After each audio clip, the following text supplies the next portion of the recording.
Robert Rauschenberg said, "Art does not come from art." I haven't heard that quote. Well, I don't know. Let me think about that. No, art comes from nowhere. I think art does not come from art. Art comes from heart.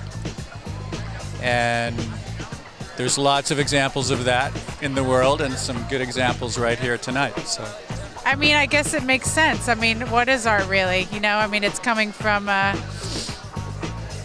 within, from the individual, from the experiences of the individual. I mean, I think it's really different from each person that's creating it.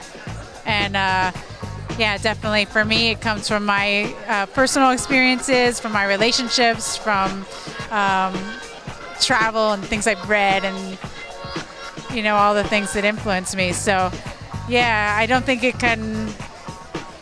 doesn't really make sense, I guess, for art to come from art.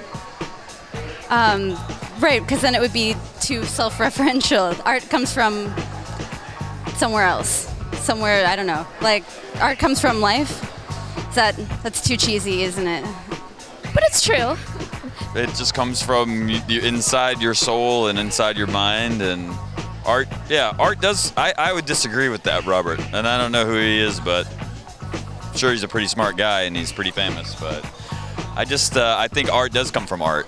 Because art is everywhere. Art is being always born and changing and transforming, and that's what makes art, is the adaptability of our mind to compose things and make them different. Art does not come from art. Well, I was speaking to Joseph Patrick Arneger about this show, and his idea is that the viewer is forced to see what the artist wants to portray exclusively because it's through a peephole. And if that's true, then this is a real portrayal of the artists themselves. I'm Whitney, and this is One Idea and 5 People.